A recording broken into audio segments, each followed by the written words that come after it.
is 6:30. We will call the Tuesday, October 9th, 2018 meeting to order. First, everybody had a chance to review the minutes from the September 10th meeting.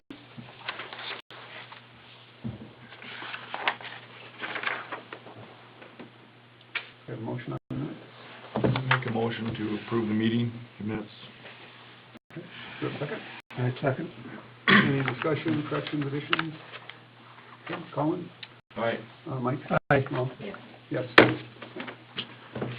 And the financials, do we have a chance to look those over?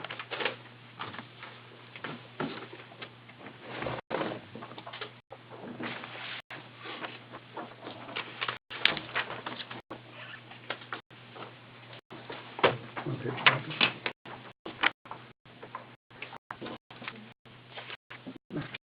Start to get one. Oh, okay.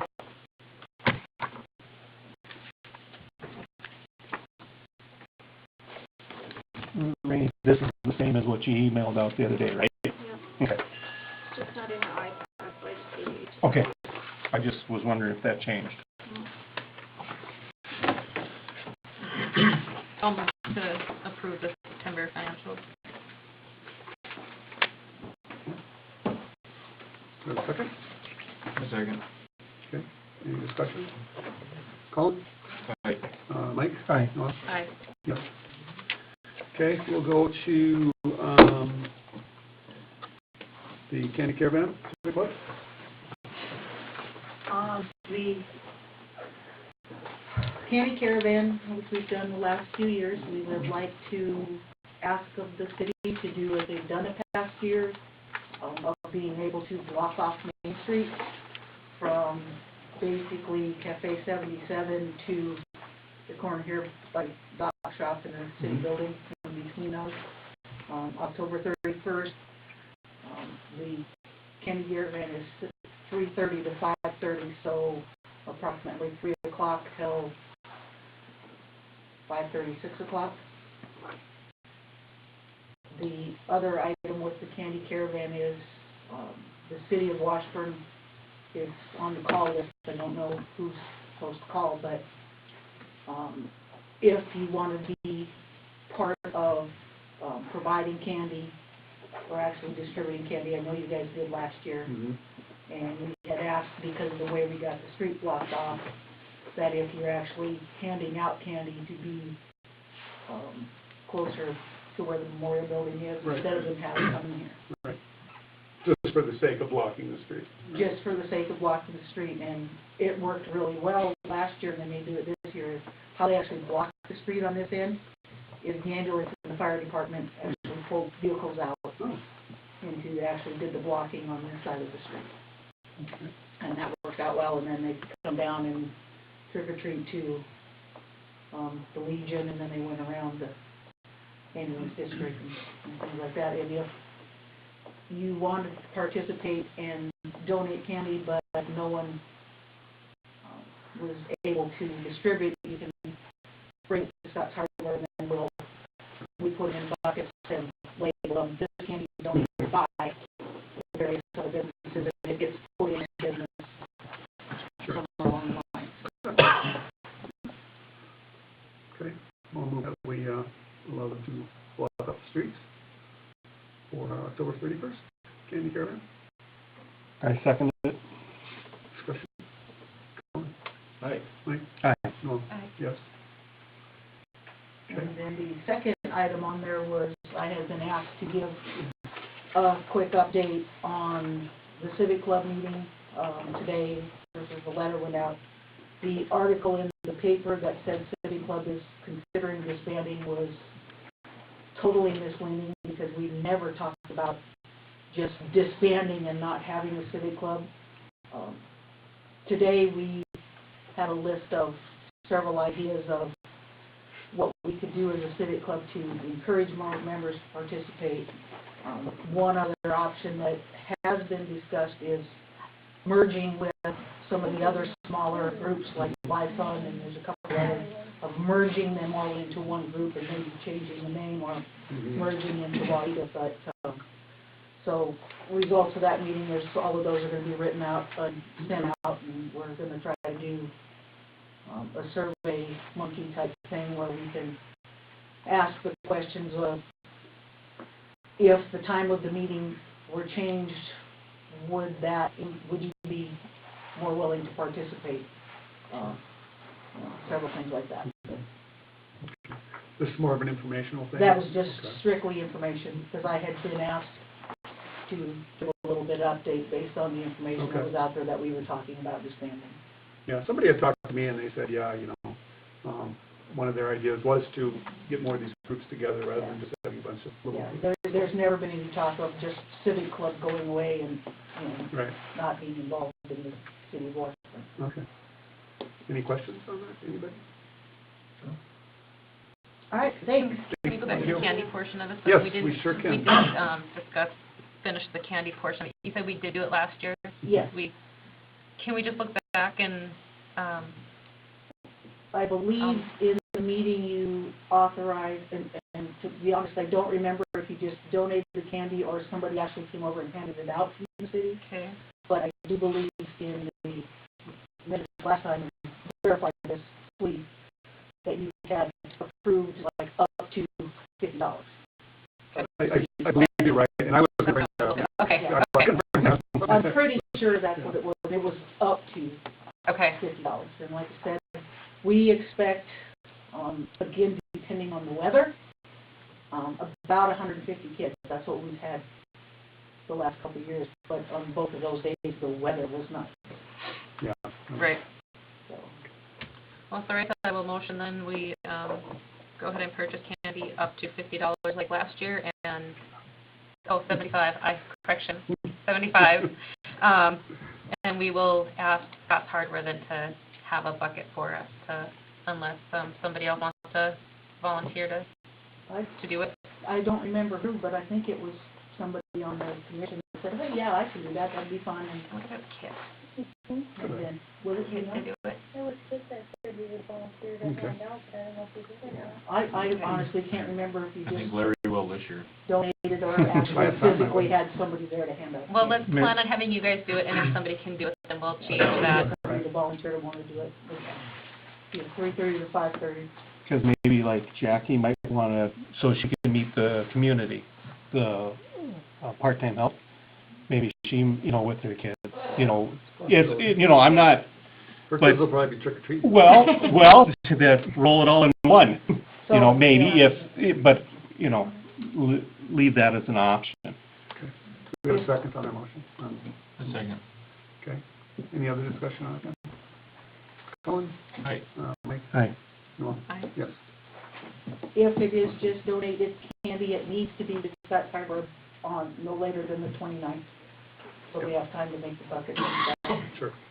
Thank you, Jeff. Any other questions for me? No? Thank you, I'm going home. Okay, thank you, Claudia. Bruce, American Legion 100th anniversary event. Thank you, good evening. I had two reasons to address the council tonight. One of them is to brief you on our celebration that takes place on November 3rd, and also to ask for your help. The Post 12, Washburn Post 12, and Wilson Post 163 partnership to celebrate Veterans Day and the 100th anniversary of the American Legion, which includes the 100th anniversary of our post, Legion Post number 12. But the celebration starts at 11 o'clock in Wilton, where they're having the main speaker, retired General Fritz Fanatic, is going to speak, and then they're going to have a free lunch. Then, as you look on the brochure, at 5 o'clock, it starts here in Washburn, and we have an open house at the Legion Post meeting area and stuff like that, where people can come in and meet the speakers and just look around, because they've been down there for a long time, so it's a lot of old stuff down there. But anyway, and we're having, some light food, sandwiches, and some beef stew for anybody who wants to eat. And also at 6:30, the North Dakota National Guard 188th Army Band is going to start playing. It's there are around 35 members in that band, but they're actually going to be splitting up in two bands that evening. One's going to play for the program, and one's going to play a concert after the program. But during our program, we have the North Dakota American Legion Commander, Glenn Wahoo's going to speak about the American Legion 100th anniversary. And also General David Spritznatic is also going to speak, honoring veterans. Then Jesse Olgard, he's the father of PFC Tyler Olgard, who was killed in Afghanistan. He's going to be speaking. And then we're going to have some singing, and then after that, after the program is done, we're going to have a concert by the band. We're going to probably clear a little way some of the chairs so people can dance if they want. We're expecting a lot of people, so we're going to, we're setting it up for a lot of people. And the help we need, we're going to ask the city if they would print our brochure for us. We'd like to get 400 of them. We have the paper, because it's a little bit heavier paper, and that's what you have in your hand right now. It's a special event. We only do it every 100 years, so we went to a little thicker paper. So anyway, that's what we request, that you print the brochure for us. Is there any questions that I can ask about, the celebration on that day? You said it starts in Wilton and then comes here? Yeah.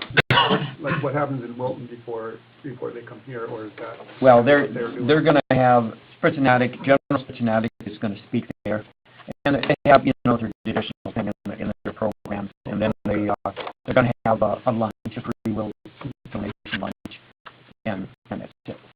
Also, we're going to have representatives of the Veterans Service Center is going to be setting up tables for veterans, any local veterans who want to ask any questions.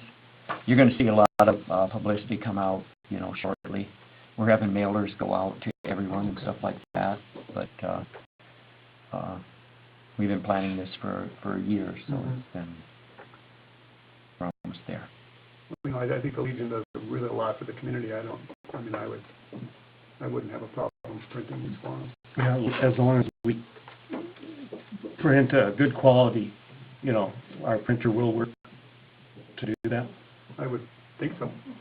He Okay. said he would provide it to us on a digital form. So that Yeah. Right, just so you that would it copy prints good, that's the only concern. I would Yeah. print one, see how it goes. Yeah, right. Yeah. But I can work with them. I printed this on my computer, or on my printer, so. Oh, did you? Oh, Yeah. okay. You want to turn it? So if mine can do it, Okay. I think you can do it. But, Just so it's good quality. yeah, Okay, thank you. so, I don't know if we need a motion on that or not, but, I'll make a motion, we print these for the Legion on the city's printer. I'll second. any discussion? No? Colin? Yes. Mike? Aye. No? Aye. Yes. All right, very good. Thank you. Thank you.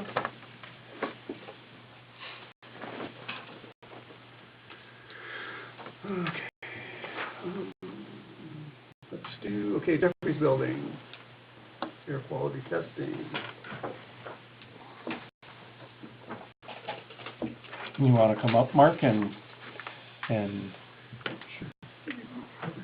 Colin and I were in there the other day, mhm. and like after the last meeting, and, we basically told Ronnie, you need to shut this building down. We can't let people in there.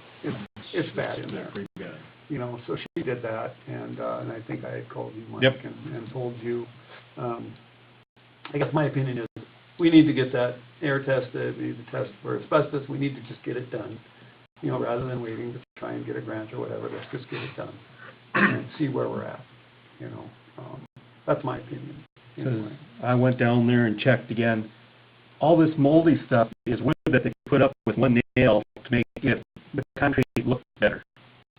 So that's all just crud down there. It'll take just a little bit to get rid of that to get an accurate reading. Because we're putting moisture in with a fan. We should have been moving air around and dehumidifying to get rid of moisture. Well, it used to be one was blowing in, one was blowing out. Yeah, but it's whatever the outside moisture is. Yeah, well, it should have been shut off, but yeah, I hope. Yep, we shut it off that night, and I believe you got the deal closed up. But we should have, moved the air around and dehumidified instead of bringing all outside air in and, Yeah. because that's the only place that I saw the mold was down on the wood products. And part of the basement problem, they wanted to go cheap with concrete, so they put wood inserts in to take up bulk deal. Those logs, yeah. Yep, and that all takes mold or moisture. And And they're all rotten. yeah, Yeah. but it structurally, I'm not seeing any major cracks. It's just, this wood was put up to make that look better. Okay. And, you know, there's cracks and openings and stuff like that. But you're right, we need to do the correct testing so it's documented. Exactly.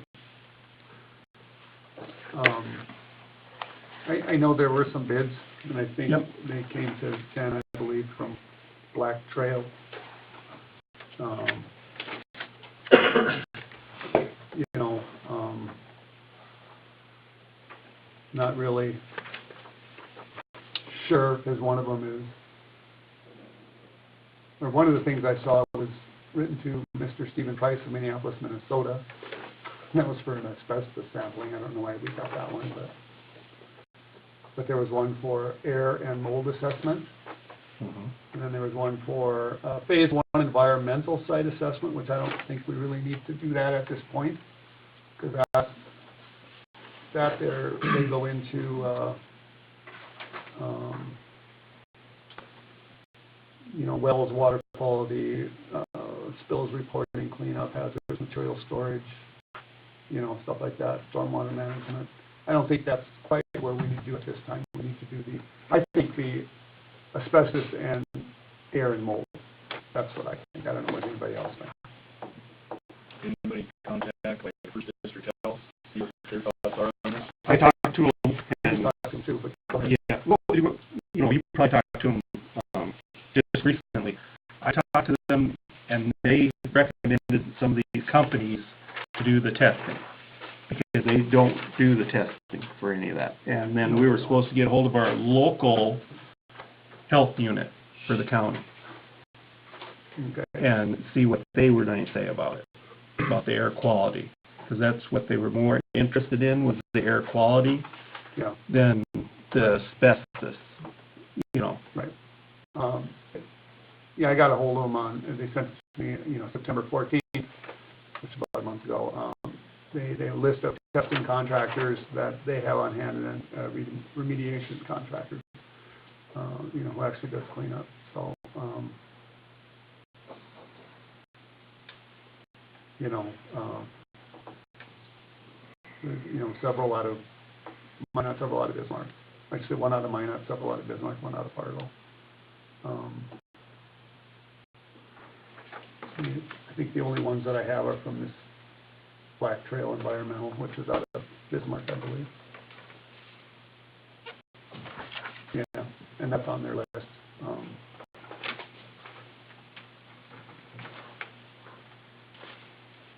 And I don't know how good these estimates are. Shannon, do you know anything about these estimates that came from Black Trail? I think they came to you. What do you want to know? Well, I see the one was addressed to, I think it's one that's pulled off the internet, but then we got them directly, did we not? From Black. Yeah. Yeah. yeah, well, there was like an asbestos one for, What we need to do is make sure that they're certified. I mean, at the end of the day, make sure they're certified, or else the inspection's not any good at all. well, you know, these names came from First District Health, so I would assume they are. Don't look for them. I know, but I did anyway. Badlands on that list? And Badlands. Badlands is also on that list, There should be two of them there. unless there's something in the bid. Badlands Environmental is the one that JLG originally Okay. recommended, and that's why we went and got the other bid also.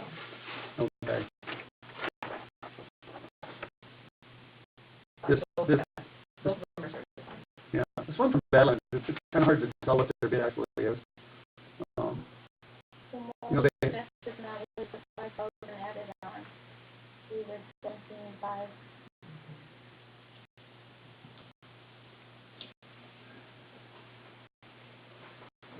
Would you repeat that, please? You said what? The hazardous, asbestos, mold and all that was $5,000.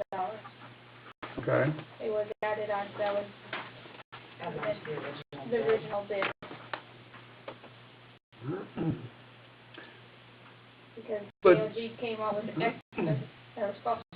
structural, mechanical, electrical, they were doing the inspection of the whole building.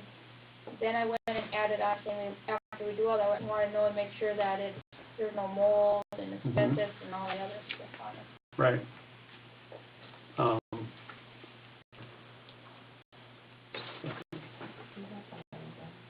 And I think that's why we went with the second one with just the plain mold and Well, asbestos. Yeah, the thing is, this one for asbestos was $1,545. The air and mold assessment estimated cost $470, but that's 3 samples. So I think this one from Blackfield had a lot more samples, I believe.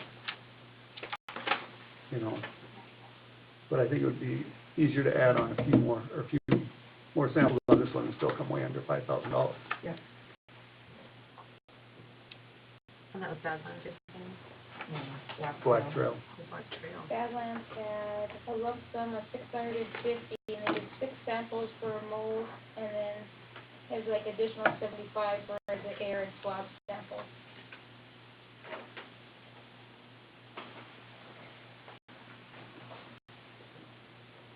Yeah.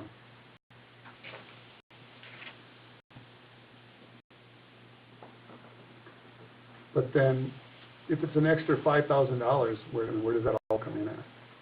If it's only mold $650 and $925 for asbestos, where does that extra $3,500 come in? With the phase 1 and environmental assessment, Yeah, maybe one of 19 for that, it looks like. yeah, Yeah. and asbestos, lead, mold, and we have others, Yeah, the mileage and that. I'm thinking we should go with the Black Trail. That's my thought, anyone. It sounded like you could do it pretty quickly, too. I agree. Yeah. You guys got a good handle on it. Hmm. Well, I think we need to do something. Yeah, Find out where we're at. exactly. And what we need to do, is because some of that's plus mileage and stuff like that, right? Well, I think mileage is in on that. I Yeah, thought, mileage is here, $240, yeah, it's on there. okay. Yeah, mileage is, yeah. Well, they'll become doing both at the same time, so I assume it's on there. Well, right, but that's Yeah, why we that's- just have to, a rough estimate of what we want, Right. like we do the others and stuff, up to so much, that way, if he thinks that there needs to be a sample of something else Mhm. that we didn't think of, and he recommends it, that way we can do it while he's here instead of sending him home and getting it reapproved for, Yeah. So adding these two together, it's about $2,000, so I'll make a motion that we spend up to $2,500 for Black Trail to come in and do a air, mold, and asbestos sampling for the old courthouse building. I assume if the consensus is to tear this down, this would have to be done irregardless, Gussie, anyway? I would say it would be. I think that's Especially why, the asbestos, yeah. because the lead has to be, because if it becomes a playground, that's a whole nother ball of wax when it gets tore down, Yeah. because it's a playground, so their restrictions are really bad then, is what they kind of led on when they asked. Well, do we want to add lead paint to this too then, or what? Well, that's, That's a good point. because we're assuming there's going to be lead in there. Well, there is lead. Yeah, exactly, it's old, As long as you keep it encapsulated, you're good. It's when you start disrupting it. Right. So it's really looking at what is our end goal with it. Are we looking to refurbish, renovate, are we looking to tear it down? That's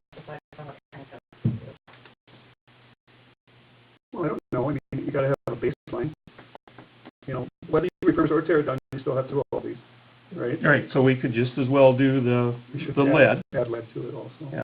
I don't think radon would really matter, but Not I at this don't- point. no. Because that's becoming a big thing now. So I'm gonna amend my motion to add lead.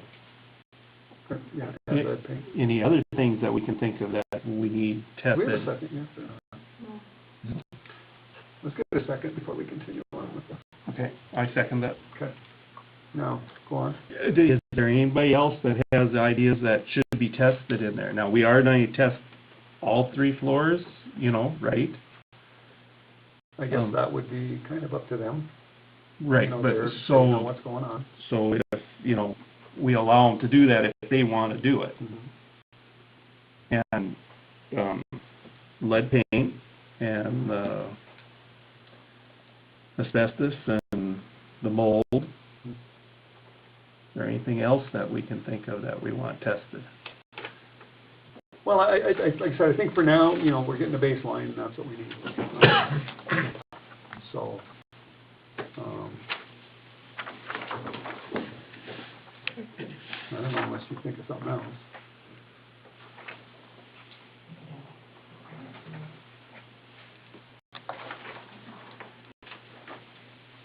Anybody, anything? Colin? Yes. Mike? Aye. No? Aye. Yes. Okay. You wanna take charge of that, Mike, or? To contact, Well, Randy can do the contacting, but, you know, you'd be kind of the contact person yeah, on that. I can do that. Okay. All right, thank you.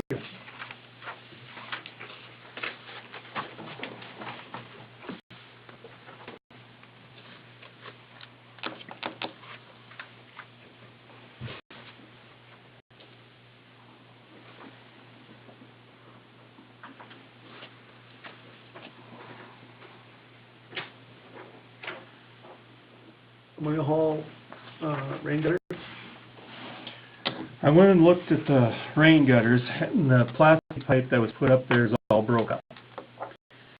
I talked to Claudia, and what we kind of thought should happen in stages, because, you know, everybody's on a budget, is to basically dig 2 trenches down each side of the building, down a ways, put some drain tile in. So if we ever have leakage or whatever right now, and work our way around the bottom of the buildings and get a nice form to it so it has a V to it or a U, so the water can drain through there, bring down the rain gutters and angle them towards the back so we have flow to the back, and at some time when we have a project, pave that just a couple inches thick so we can tar it and things can move, but we'll still have drainage if we have leaks, and run everything to the back.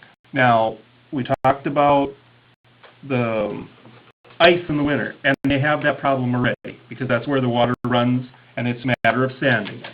Mm-hmm. And I believe that's our best option for right now. That way we can use some of the existing gutter and just extend them down and curl them to the back so we have water flow going to the back. But we also talked about the beer cans, and if we bring down the gutters to the bottom, people start running through there and step them and crush them and all that. So if we could put a fascia in front between the 2 buildings to keep people from walking through there and keep the beer bottles and, you know, some of the trash down, I believe that would be our best option to start looking at to do. Well, something definitely needs to be done. Where's this drain tile gonna tie into? That's what I'm thinking too, is there's really not a lot of slope there. You put drain tile in, how are you gonna get it out of there? Right, but on the back is what I was thinking, if we put the tile down a little bit and come out just about even with the asphalt in the back, because the asphalt, we don't need a lot of slope. We just need so those can run out of there. And then bring in some gravel and some fabric so that we don't fill up the drain tile with dirt and stuff like that. then bring the asphalt in and put it over the top, because that, So instead of digging down, you would put it on what's existing. well, we would dig down a little bit, so that, you know, not a lot. Right. You know, I don't think we'd have to go over maybe 6 inches, so that if the water does start to come, it don't, there's maybe tin there. We don't want it running underneath the tin and rotting that. And that way, our gutters would actually work, and when it really rains, when the rain comes off over the gutters, which they always do, it would bounce into that trough and take most of it. I think having a trough in there, I think that's a really good idea. You know, and then we should have our gutters come down and curve. turn and then head Yep, down that way. so all the water flows down that gutter. That way we can have them out a ways. Mhm. But the drain tile was just extra, because once we put asphalt in there, why tear it up to put drain tile if we are getting moisture into the buildings? Yeah. And drain tile flexible isn't usually that expensive. Not really. Yeah. But it's the height difference. But if we can slope that and bring up some of that Mhm. to get with Right. the sidewalk a little bit more level, and just get that out of there. Mhm. That way we can still bring in scaffolding to work on the air conditioning. We got firm footing, Mhm. and I think that would be, Okay. and do it in phases. You know, this winter could be tough to do stuff like that, but if we can get a little gravel here and there, and I'm thinking this winter, or right now, it's probably a little bit late. to Late, get right. Started, but if we have it set up, something should For be done, spring. that's for sure. and then just bring up so it looks, the storefronts look good, Mhm. and close that up 8 feet tall. That way we don't have people running in there. And I think they said they would be willing to put half the bill, correct? They didn't say half. They talked about maybe some of the drain tile. They wanted to work with us, but they wanted to see what we were going to do. Okay. You know, because I don't know about that store, front on there. We were just they want to work with us, Okay, and you know, everybody's budget is tight, so yeah. How wide is that in there, Mike? You know, roughly? I'm thinking about 10 feet, Is that much? maybe a little bit less, 8 maybe? maybe 8. Yeah. Enough to where you can't get in there with anything heavy, really, to move it. And that if we do this D and stuff, we don't have to move the snow. It'll just, melt through there. Mhm. And that's what the drain tile, if there's a crack in our asphalt, the drain tile might pick that up with the gravel. Mhm. Yeah, I think we should, I think it's a good idea, something needs to be done. And I've talked to Claudia about it before, Claudia and Bill. Right. But I suppose we almost need to get some kind of figures put together to see where we're at. Right, and if we need to ask an engineer or something, that's what I don't know. Possibly. It seems like that plan would work. It does, yeah. Yes, but I like to make sure it's out there so we have a plan, and if we need to, work on it. Yeah, I think that would be a good idea to come up with a plan and see where we go from there. Get some rough costs and Yeah, go from And there. this should have been done 20 years. That's when they're getting water, when they get a lot of rain. yep, it's going in Hardware their basement really bad. Yeah. And the only thing I'm worried about is the tin comes down to the concrete, and that's level with the ground right now. That's why I'd like to go down a little bit and get the slope right to the back, because I know there is some slope, but, Yeah, not a lot, a little bit, yeah. right, a little bit. Yeah. And then, we can shoot that and just see what kind of slope is there. So. Yeah, just, and I don't know if we really need that big a drain tile either, what is it? Yeah, I don't know, a lot of water comes off those roofs. No, but I mean, underneath the asphalt I know. is where, Well, I know, yeah. I don't know how big we need to shoot for a tile. Okay, yeah, I think, some plans and costs. Eric, you wanna look at that and just kinda of time, just, we'll kind of come up with a little bit of a Like plan. cost estimate? We'll see what we can come up with, maybe an idea, maybe that's a good idea, maybe you got a better idea, I don't know. I can look into it. We'll look at it and go from there. Yeah, just put another set of eyes on it, Yeah. so I'm not looking at We this got one. time now to find a contractor too. Exactly, we could put out bids That'd be and, good. Yeah. and then, In the spring. and then depends on asphalt. We haven't decided what we're doing with asphalt, if there's any gas plant around, or, and we don't have to go super thick with asphalt if we keep everybody off of it. You know, any heavy stuff. Yeah. If you go too thin, it might as well not do anything, because it just breaks apart. Yeah, at least go a couple inches. Well, right, that's right, but we don't need to go. Well, no, Yeah. no. Maybe we get some donated concrete, who knows? Right. Never know, Never know. something to think about. Okay. Okay, thank you on that. Any other comments on that, anybody? I just thought of something, like pond liner, poly liner maybe laying there. Yeah, Maybe and- it's gonna flex. Yeah, we need something that can sit underneath, flex, so if there's freezing thaw, just so we can, Okay, good.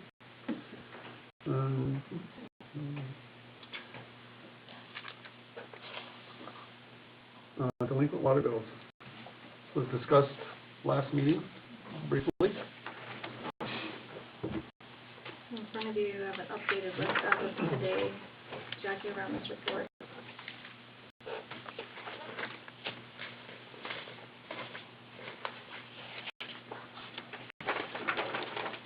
So if you look, that far, in the right column, the 3 periods overdue, $18,261 is the total of that column.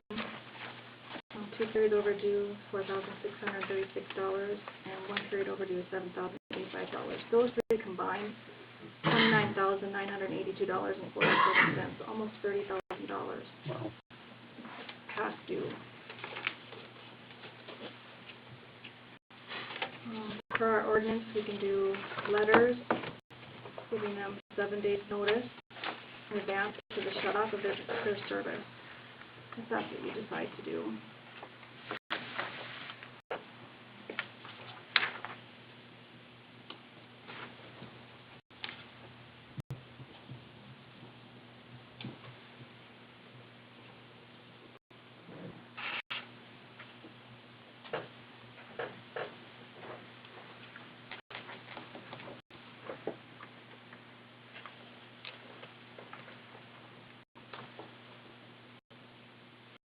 You're, excuse me, 3 months overdue. That includes the one in 2 months, right? Yeah, No, yep. so those That's are, separate? those are all separate. So the, Wow. the second column there with this balance, that will be the total of those columns off to the right. So if they were Oh, paid off, that's the balance that they would pay off. Mm. So you can see that there's current, 1 period, 2 periods, Oh, I 3 see, periods. oh, I see, okay, okay, got it, Yep, yep. okay. So that one, just that second column would be the total payoff. Okay.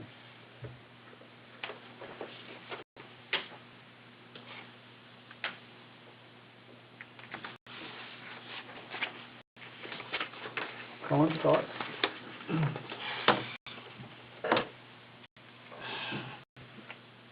I think we need to not send out letters, but things that are way overdue, hand deliver a notice.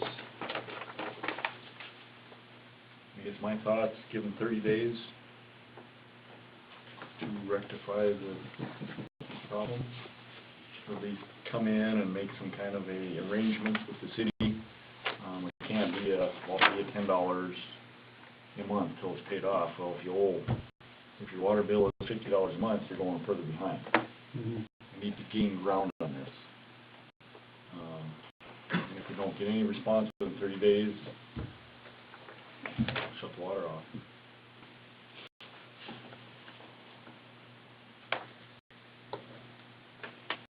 I think by mailing out a notice, you're going to get I didn't get it. They can't use that excuse. That's It's hand true. delivered. And deliver the ones that live in town. anyway. Right. because some of them don't. Right. Yeah. Yeah. Well, we gotta do something, I guess another question on any of these, is there any interest charges that are added in here? Oh, no, so not what we can tell, Jackie just typing if I'm wrong, but we couldn't really tell if there were penalties being. Okay. Because I'm, looking at this saying, well, if there's somebody, let's just, don't worry about penalties at this point, let's just collect on the due amount. But if we don't start doing penalties, these people just keep taking advantage of us. There might be more of an incentive to get it taken care of if there's a big penalty, adding on to it. I understand what you're saying, but I think what Colin's saying, we want to get these caught up. We want to get them caught up. And then we go, people, fall behind again, and, we need to, What we could do Actually go is, with starting from here on, get a policy in place so everybody knows if you're not up to date, there is a penalty. but we do have a Well, policy. the policies are there. But they're there, yeah. Oh, the policy's there, but we're not adding that onto these charges then? I think some have been. I don't know. I'm not That's sure how what- things were done in the past, obviously somebody dropped the ball if we have, somebody with $500-600 water bill. Right. The ball was dropped somewhere, and I don't know where. So,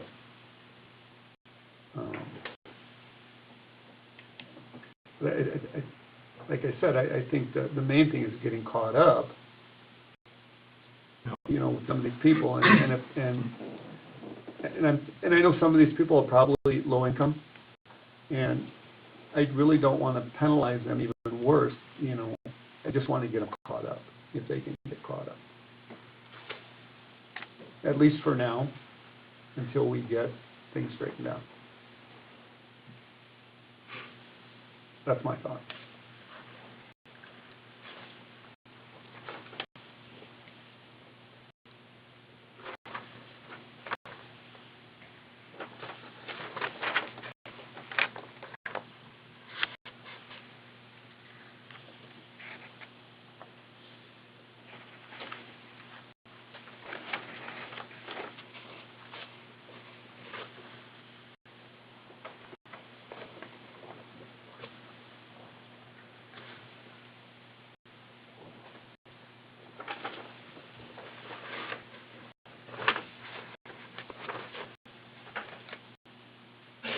Anybody else? Thoughts? I would say, take the 2 and the 3 overdue, those 2 columns, and concentrate on those. That should take care of, a large percentage of it. Yeah. Yeah. Well, we gotta start somewhere. Or just take the 3 overdue and just work on that one. Let's get these down and just whittle away at it. There's 27 accounts in that far right column, and there's 29 accounts in that 2 treasury column. And some of them are the same, right? Correct. Yep. Yeah, so.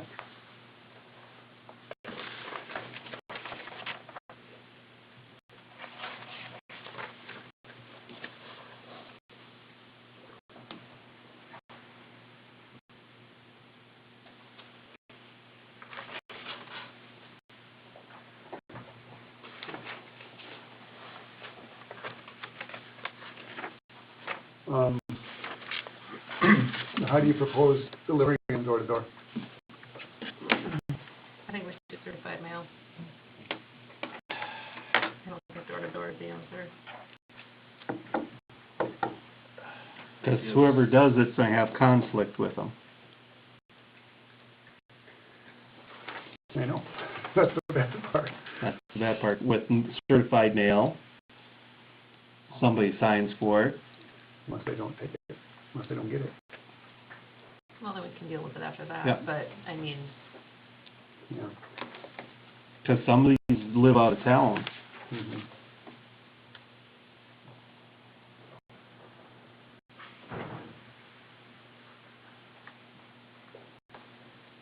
We want to make a motion?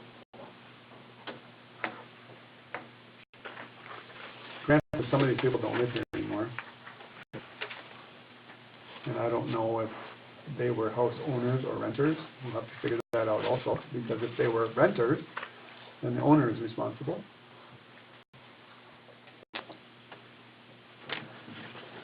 I'm assuming there would be very few of those. No? There's a few, yeah. Like, it says, what, is it Courtwood Apartments? There's big numbers on there, right? On the We page did get 10. some checks today, we emailed them asking them how to apply them, because they have various accounts. Yeah. They didn't know, they didn't have proper notes on there to say how to apply these checks, so we got some checks from them today. I'm not sure if it will pay off their balances, but. Okay.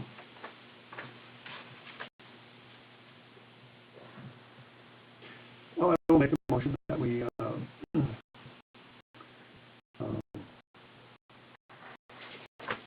notify people by certified letter.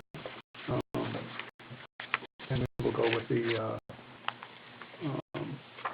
anything that's,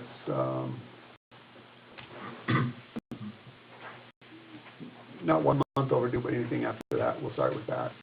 And then we'll go from there and tell them that they have 30 days to either pay it off or come in and make some kind of arrangement that, you know, if that's acceptable with the city.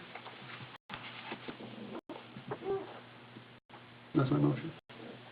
If that makes sense. A second. Okay. Any other discussion? Colin? Yes. Mike? Aye. Well, Aye. yes. Kat? Jackie, you got a lot of work to do.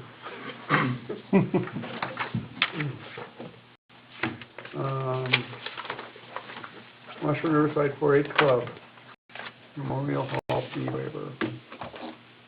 Yeah, so there was a letter that you received, from Washington Riverside College. They're asking for a waiver of the rental fees, rental dates of 10/28 and 11/18. This is just for meetings, is that what it is? Yeah, the next two meetings are scheduled for October 28th and November 18th. Have they met in there before? I believe they have, but they've not been charged and they've not had an agreement. Okay.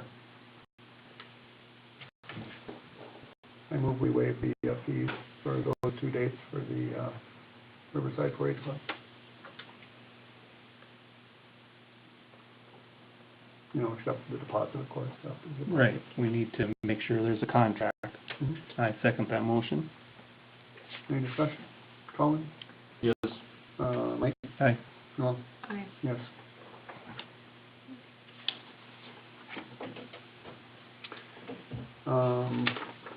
The Larry Sims property, we had, was one of those on the list. We had sent a certified letter, it came back. Went back today. I am, yeah, we sent it like the next day, and we just got it back today, after the last meeting. But I'm working with David on that, where we discussed this, and he's got some meetings set up with it. I'm not going to get into detail, but we're working on that one. And also the other one in North River, we're also working on that one. I'm working on David with that one also. So that's where we stand on it.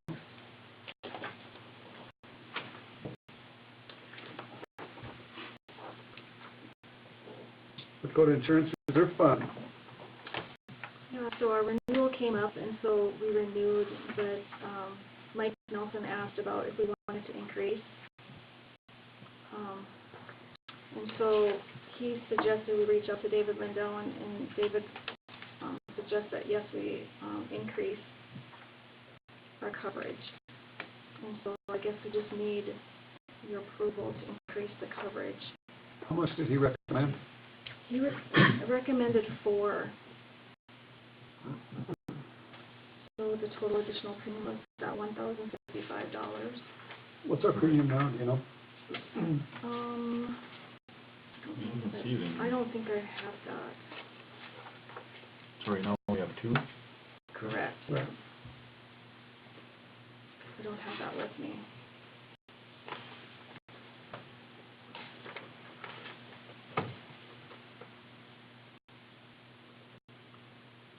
really, for another 2 million, it's really not that much money. I mean, that's per year.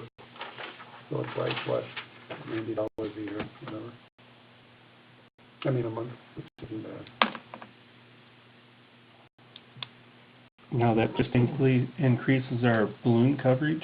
Is that what that is? What's our liability insurance, yeah, it's from $2 million to 4. Okay.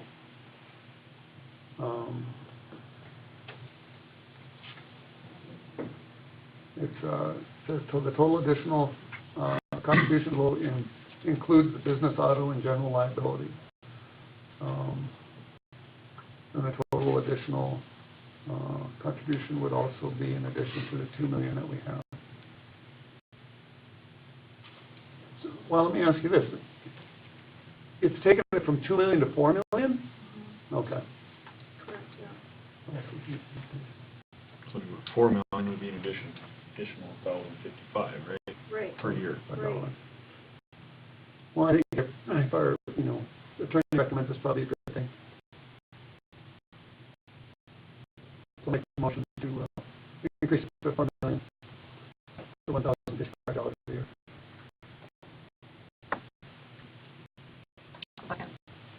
Discussion? Sean? Yes. Mike? Aye. No? Aye. Yes.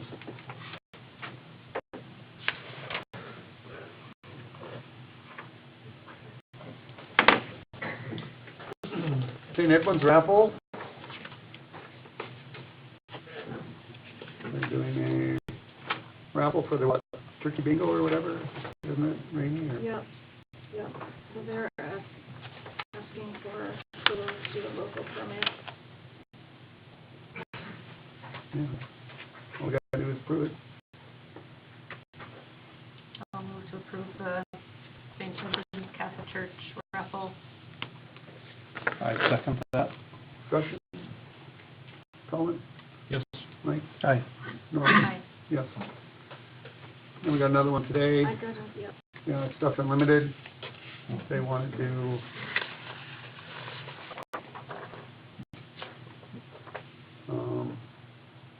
they have to list these separately or not? These private? This says raffles, hunting equipment, $6,000. Well, I've seen it where they've, like this past one where they're all broke out, and then I've seen it where they're lumped together like this. So, Okay. I don't know, just curious. I've seen it both ways. Okay. So they are, going to rent the Memorial Hall on November 15th, the gym floor, and then they want to do this in conjunction with that. That's a paid rental, correct? Correct. Yeah.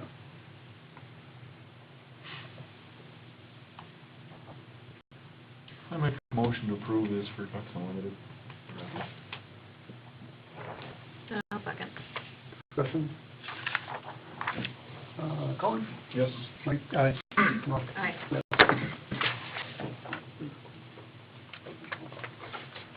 Special Assessment Systems Program. So I sent you the information, then you'll see a sheet of paper laying on the table there for you, because I put together, after contacting the county to see what their water and sewer specials are, then I put together a spreadsheet showing you what they qualify for, what percentage, the specials that are applicable to this, and what the amounts would be. So the one gets 75%, the other one gets 100, is that? Right, Right. based on the program, based on their median household income. Okay. And we only have 2. We have 2, yeah. Okay. Well, that's why it's, we have programs. So I'll move that we accept those 2, the one for 75%, the one for 100% special assessment assistance. I second the motion. Okay. Discussion? Colin? Aye. Mike? Aye. No? Aye. Yes. Well, you incentive. tax incentive application. We're still doing some research because. Oh, table it? Yeah, because Okay. when we were digging into it, we kind of had more questions than we had answers, so, Okay. if we could just table it till next time. Sure. Mhm.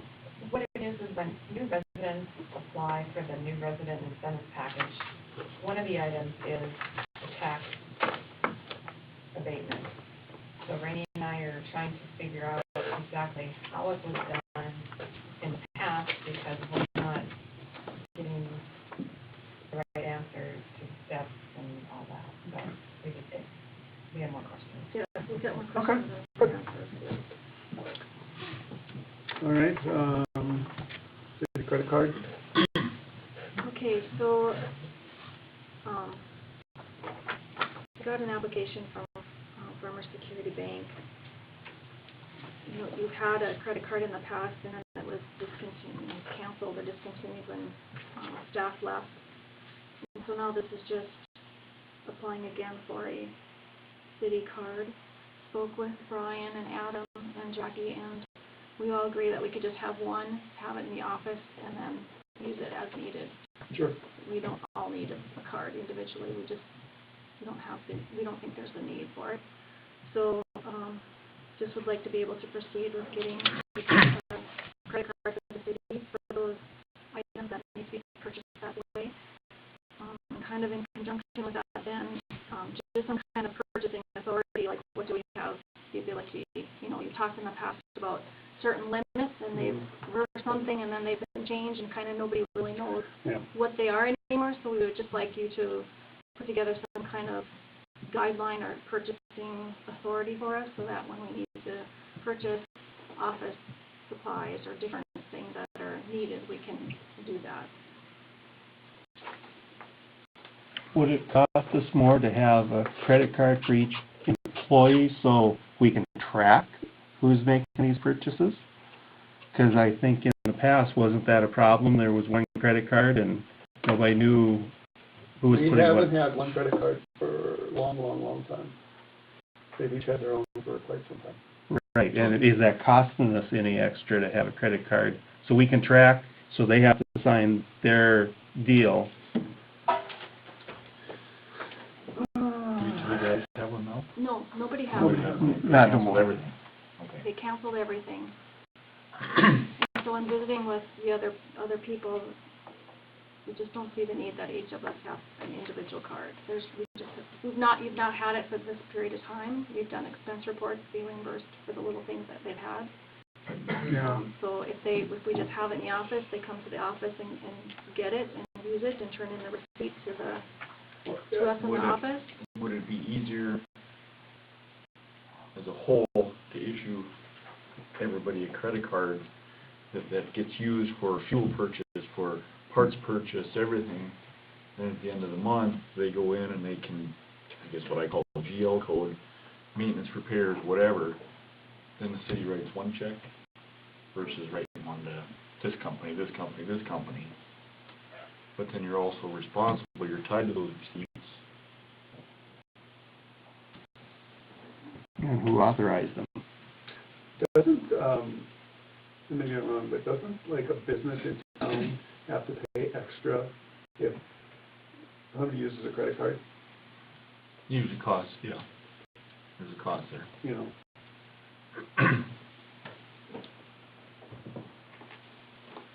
Right. Because really, most of our stuff gets bought in town, you know, and we have credit all over town, I don't know.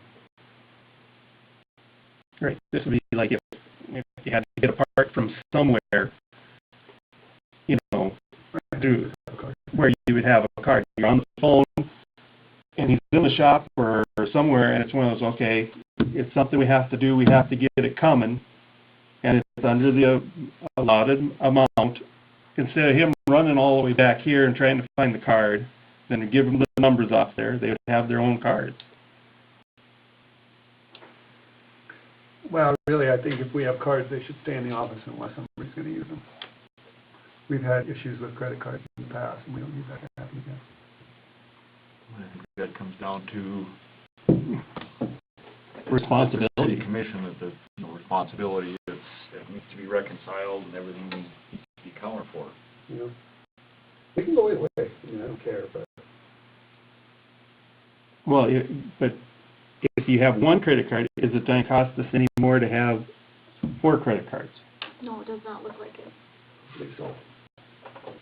So if they stay here, that's fine, but that way if an employee has to go on a meeting somewhere and the city's paying for it, Yeah, they take the credit card. yeah, but if you need the credit, you know, you got one credit card. And if somebody else needs it, the credit card's not here.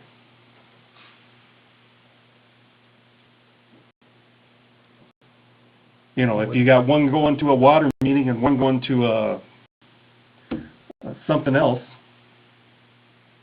then you have to have him pay for whatever he needs and reimburse them. This way we can track it easier. And it's in a ledger, We can get 4, that's fine. you know, and that way, Part of the other question too is if you get one, whose name is it in? Now, you know, That'd be under the city. It'd be the well, city. the city, but a lot of times they wanna see, they'll ask for a signature. So Mhm. this application, I filled it out and I asked for a social security number, and I put mine in there. And then if you want each employee to have one, yeah, I need their birth and social security number tied to that card. right, and that way we can track it. If somebody uses it, of the employees, they're responsible, and we have to hold them responsible if they use it. And that way we can actually get a written out deal and keep track, yeah. If there's no additional cost for having cards, I would say get one for everybody. If the person said, I don't want it, leave it here locked in the city office, if I'm going on a trip and I need it, I'll grab it, we can do that. Yeah. I'm just thinking the employee may not want their social and date of birth given out like that. Well, to a bank. The only trouble we've ever had is, I got to a convention one time, they had pre-booked the thing, well, I know enough to bring up cash, I paid for the room, then I came back. Usually the rooms are pre-booked, you know, if we're going out of town, so that's never a problem. But they want the credit card that you're using that day, because I've gone on plenty of meetings, You can direct bill though. I do it all the time. but they don't like to do it. They may not like it, but they'll do it because it's like accredited place. You just have to fill out the credit application and they do it. Because they want to know who's staying there. Yep, I Whether give their it's name. When you have big like water conferences and stuff like that, I mean, they bend over backwards for these people. They, you know, they're gonna bill out everything out. It brings a lot of business to that hotel. They're not gonna be nitpicky on something like that. You know, not pre-building or whatever. I do it in South Dakota even. Well, what do you guys wanna do? Make a motion. I make a motion that each person has a credit card with their numbers on it, and they're responsible for it. If they don't want it, they can deny it.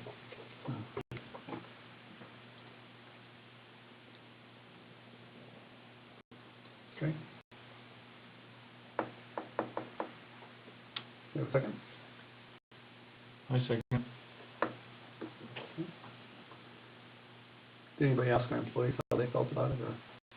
Yes, I had both Brian and Adam said they don't need it, they don't want it. Okay. What about you? For the office things that we would order, it would, you know, I just don't see myself using it very often unless it's an office supply or And something like that, and I would assume we could just use for one, but The only thing would be is if you went If I went to somewhere, training, something. stuff like that, yeah. yeah. I'm not too concerned about that. I would just say from an accounting standpoint, it makes things a whole lot easier to use everything on a credit card. Yeah. But, you know, if you wanna keep rolling along with just the normal charge accounts around town, yeah, I'm just thinking like even, repairs to the air compressors, all that can be put on a credit card. Yeah. And you get the right card, you get, whatever, cash back from use of that, so there's some benefit to the city for using that too. I actually think that's gonna be a lot harder for Rainey because she has to take things out of certain accounts. So then she's gonna have to go through the credit card bill, okay, if I take $55 out of this account, whereas now she can just go through each bill pretty much. I just think it's gonna be less work for her if we keep it the way that it is, but that's, I guess, I don't know what you're thinking. I would agree, yeah. Well, you'd have to do that if you have 1 or 4 credit cards.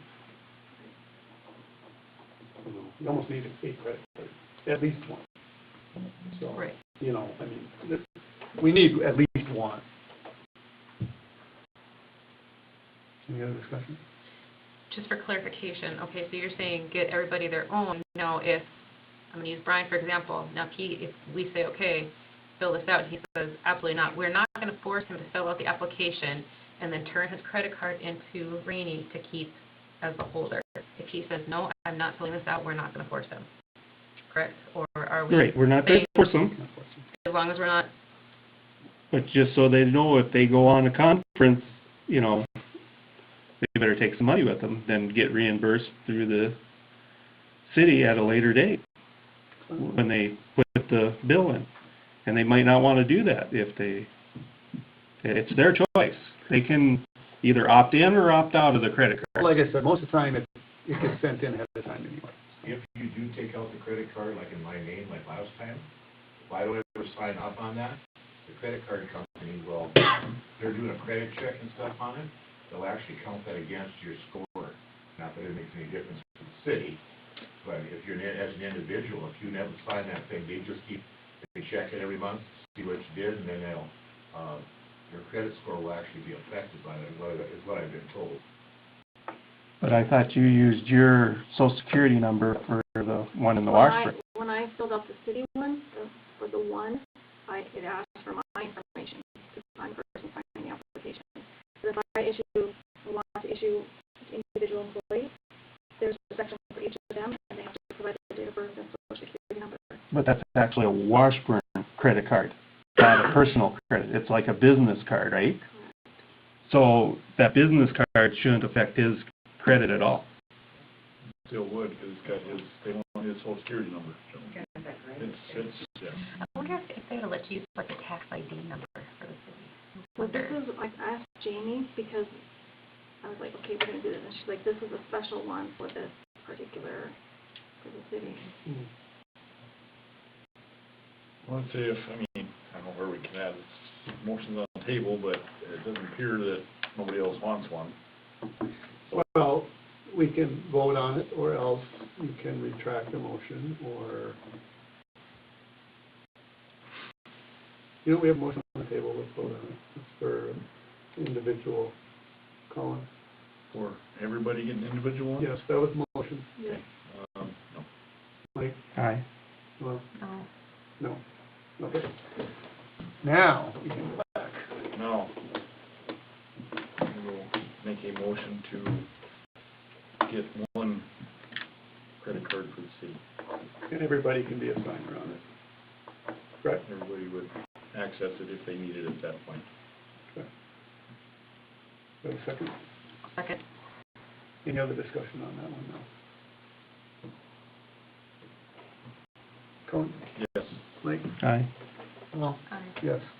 Okay. Okay, so don't forget about It's a long way. the purchasing authority. Keep that if you could. Okay. I was hoping to let everybody think on that one. Okay. Can you get us some insight as to what might be purchased on that, on a per expenditure item, say office supplies, is it typically $200? I'd say a couple $100 is, office supplies, but Well, it depends. You know, the thing is, if you have to order a pump or whatever, well, it all depends, because you're talking about without approval, correct? Right. correct. Yeah. Well, just to give you an example of work, we have a single purchase limit and then also a date. So you can't exceed those.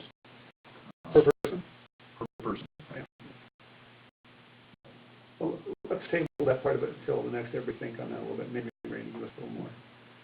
Because, you know, Well, also, does she need to get this sent in pretty quick? well, yeah, that's fine. Okay. You know, what limit are we gonna have on that, like $5,000 or something? I don't know that it has a limit, it asks what you think you will spend. And I just asked what you think you'll spend on it. And I put $500 to $1,000. What'd you put? 500 to 1,000? Yeah. Anticipated monthly credit spend. Oh, monthly, yeah. I would think you'd want more than that for Yeah. monthly. It's not the limit, it's just asking you what you think you'll have on it. Well, the thing is, like, if something breaks down and you need something, and, you know, they go, sorry, we need a credit card. Right, like electric motor or something that, Let's say 10 grand, you know, at least 10 grand. Obviously, that would be a commission-approved expense. Right, it's an Right. anomaly, but. You know, but. Okay.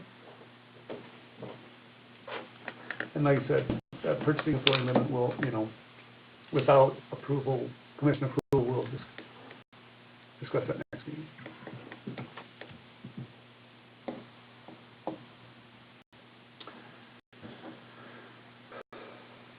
Let Randy finish writing.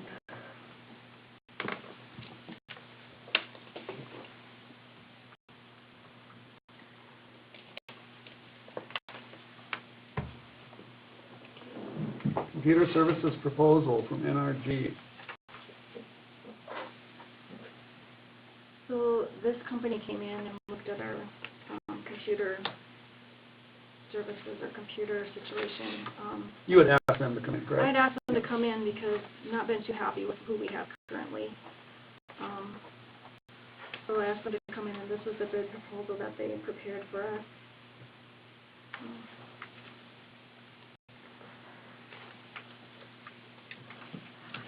So they are currently providing the same services to like McLean County, a few other cities, a league of cities, so they kind of got a background as far as governmental entity. They were familiar with the different softwares that we had.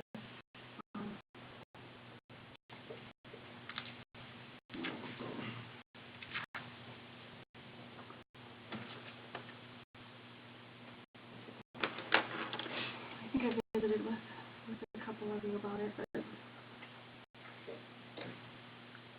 So, can you kind of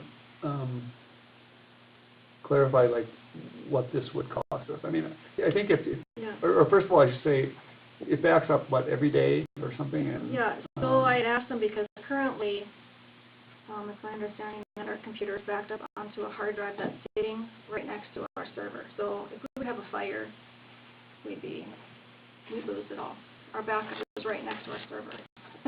So I found a external hard drive in a safe, and I've been every week backing up our server on that, and it takes like 4 or 5 hours.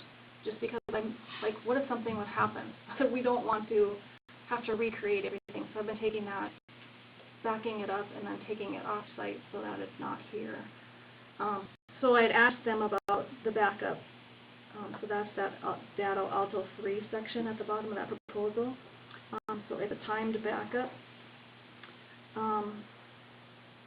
It says base time backups occur every hour during the day and are saved for a week. Then it goes daily backups for 2 weeks, and then single weekly backups for a month, and then a single backup for a whole year. So that's what that section of the proposal is. So that's just backing up our data for those increments of time. And they're served, and that it's backed up to the cloud so that it's off-site. And that's what, like, it says reoccurring subtotal, that's $538. That's per month, right? Right. So that's having their computer support, that for them to manage our individual workstations, for them to manage our server, the PC replacement, that those are all part of that reoccurring. that initial onboard labor is 6 hours of labor to get everything configured. That's what that fix is. Don't have that $780. That's one time onboard, get everything going.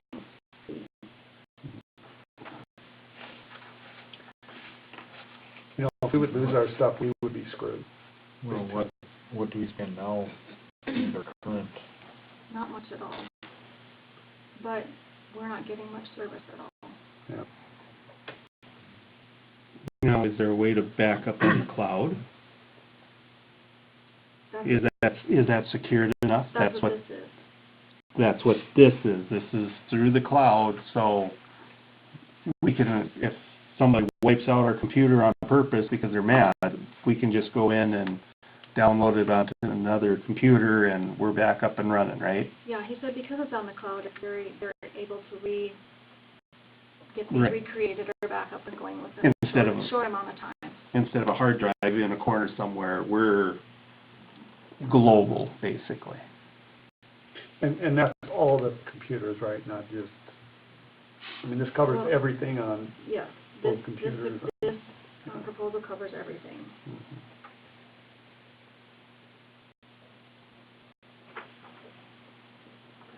And it would be $500 and some a month for the service fee. 6,000 a year. But how much are we spending trying to recover all the data that you've been working on lately? You know, for the accounts and stuff like that were messed up. If you would lose it all, it'd be, yeah. Right. Well, if you- I don't know how you'd ever come out, you'd spend hundreds of thousands of dollars in time on trying to figure out, get everything. Yeah. It'd be so, you'd never get it all back. No, it would be very beneficial to be able to have someone that you could call and ask a question. Right now, we don't have that service, so we struggle trying to figure things out, you know. Did that guy ever get back to you? He got back to me on Tuesday, Friday, said that he will contact me again October 18th or 19th. The guy we have now? Yeah. Yeah, She's been working on that for, yeah, I know, yeah. that's not working. And is this like a yearly contract then? I did not, let's see.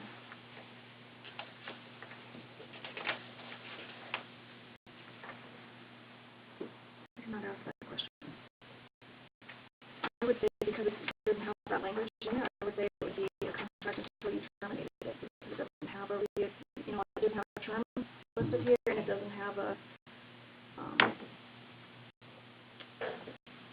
guide, you know, kind of timeline.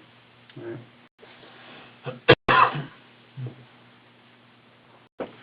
Makes sense to me. I'll motion that we go ahead and go with NRG's proposal for computer backup and, IT services. yeah, there you go, IT services. Well, second. Okay, any discussion? Colin? Aye. Mike? Aye. No? Aye. Yes. What's the monthly amount on that right now? On this proposal, it's $538.01. You're welcome. Western Dakota Energy Association annual membership. Yeah, so I got an invoice online from this association. They said their name's changed. They used to be the North Dakota Association of Oil and Gas Producing Counties. At one time, you had a membership with them back in 2012, 13, 14, but nothing since then. And so just need to know if we want to renew this membership. This is Western Dakota Energy. I'm really thinking we don't need to. No.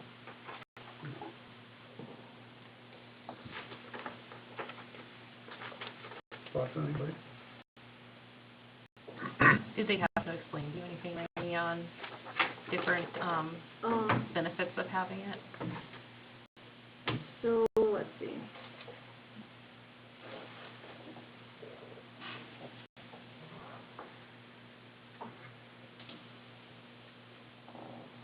Representing counties, cities, school districts to provide many forms of support to energy industry and the WDEA's job to educate state legislatures and political leaders about those social and financial impacts to ensure our communities receive an appropriate share of industry taxes. We are working with our legislative leaders on plans to address our members' ongoing needs, including and recently announced infrastructure funding packages. The plan includes a revision to the gross production tax distribution formula, for which we hope we will reduce constant legislative tinkering with the formula and provide a measure of future revenue certainty to our members.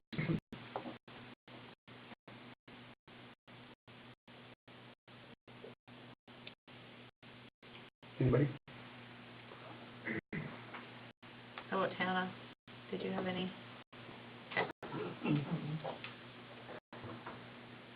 Mike, what do you think? No? No, I don't think so, because are they going to do our views, or are they going to do their views? Yeah. And it don't explain it in there, in my opinion. If they would want to come back, if we say no, they could explain themselves to us, what our goals and their goals are. Right. Well, I think in, was it 14 or 15, whenever we decided not to go with them. No, and I totally agree with you guys. I just wanted to see what they had any Right, thoughts. exactly. And the other thing too is, like, right now I don't believe we have any wells technically operating in our county, so. Oh, really? Okay. Well, I thought the county, the wells are up in Partial, are up in, That's not our county. well, just south of there. I believe, it was just discussed at the commission meeting, and unless the auditor said there were no. No wells actual- active. No active Okay. wells, right? Okay. Forestry Board? Okay, so Tom Mary came into the office and said that previously there was a city employee on that board, so there's a vacant position. And so, There was a city employee on the yeah, board? so, well, Sharon was on the board. Oh, I don't know if she was doing it personally, or I guess I assumed it was because she was with the city, but I don't know. So evidently there's a position open, and I couldn't find any kind of, if there's usually like bylaws or different Right. things that tell you who has to sit on those positions, so I couldn't find anything on that, so I was hoping Kit was going to be here. when did you ask Tom if there were bylaws, or, We didn't know of any. okay, and Tom came in when, a couple days ago, or what? I was last week Monday. Oh, so you haven't had a lot of time to look through this, No. bylaws, or, I mean, that's something we could table till next meeting, I suppose, Okay. Because I don't really think much is gonna happen in the next few months for forestry, Okay. Okay, then maybe we can find bylaws, so, okay, great, thanks.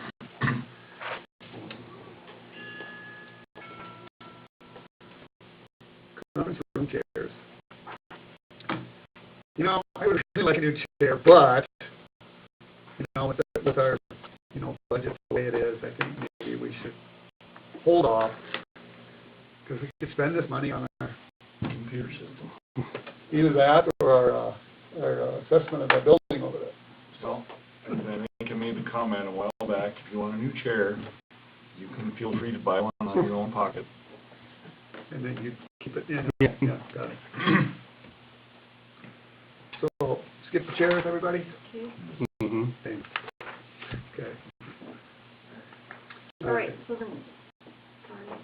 Go ahead. The next item was the journal entries that I provided you copies of those.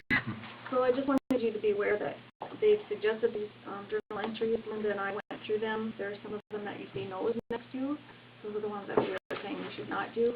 The yeses would be the ones that we would do. So because it's different from what they suggested, I just wanted you to be aware of them and approval for that, I guess.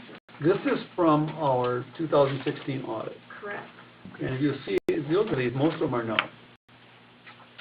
And I don't know who else, but I'm assuming Noel has talked to Rainey. I've talked to Rainey about this, and it's kind of, since we don't know where we're at, doing all these would probably put us in worse shape. So, So this is a 16 or 17? 16. the one that we just had. Well, because I want to correct my, Oh, sorry. Yeah, Oh, yeah, right. 2016, sorry, yep. Good catch. Sorry.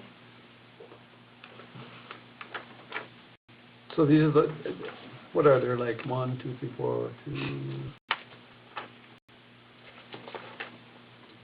3, like 3 or 4, huh? So it looks like one was actually already done, though. Number 17, is that, Yeah, so when we were going through these, then we were finding, just researching, like, what are they asking us to do? And so we did find that, that there were some that were done that were not within that audit period, so they did not see that they had been done because they were done in that next year. So we think, the things that were corrections of different things that need to be corrected, but like they asked to make journal entries for so like the airport, and because their funds passed through us, they wanted us to do journal entries to record those expenses into our book. Well, there's no point. We're passing through the funds, and if we're going with the state auditor's office, he suggested as well not to do these journal entries because we would be doing them differently in our next audit. So that's why you'll see yeses and nos along the left. so with the one that I was at number 17, would Yep. that have to be like a reversal one? Since it was done after the, So it was done in the software on 2/24/17. So when they audited, when Merrill did this audit, they did not see this journal entry being done to correct this error that they're saying that needs to be done.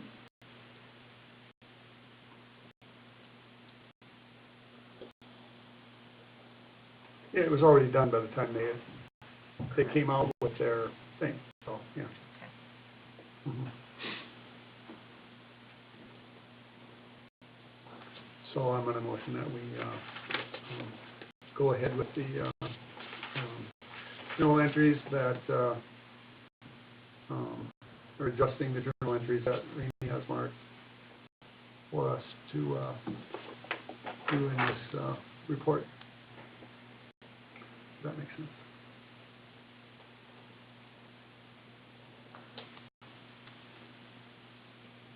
oh, second. Discussion? Colin? Yes. Mike? Aye. Rob? Aye. Yes. Now, the state's doing the 2017 one? Yes. Correct. Right, and that's coming up. So I just got a letter from them today, their engagement letter. So I read through that just right before the meeting, and so you've already made a motion to approve that, so we just need to read through it and we need to sign it. So Okay. they've had some change in their office staff, so they're delayed, so now we're no longer in November, we're now in January. So there's been a delay. Yeah. North Coast Street. For federal fiscal year 2022. So I just put this on here because the letter came to the city office, and it's an application for, and Eric, I sent it to Eric as well, so Pike and Eric.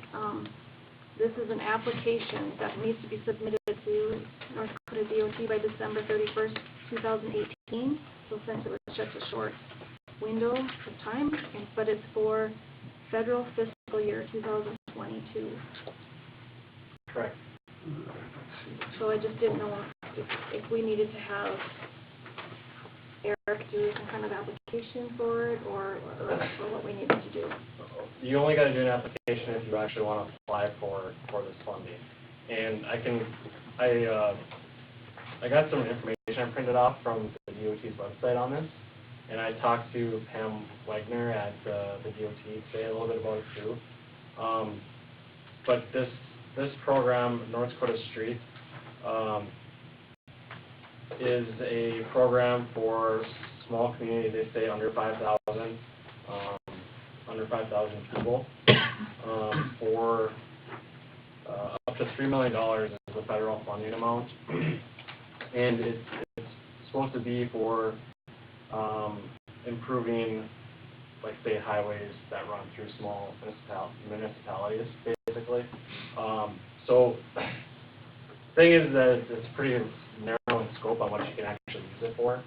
When I talked to her today, said it'd be for like Highway 200A, Highway 83, or potentially the frontage roads alongside. Okay. So I know that, and you know, I guess if I don't know if we have any that are in really horrible condition, that we could maybe use those monies for, but we most certainly could apply for something like this, but we won't get the funds until 2020. Right, yeah. So it'd be a lot of forecasting your, you know, 3 years from now, do we want to do a project to fix the approaches from our frontage roads to the highway, type of thing. Right. But you know what, the way I understand that grant though, it can be used for lighting, sidewalk, drainage, and it's a matching.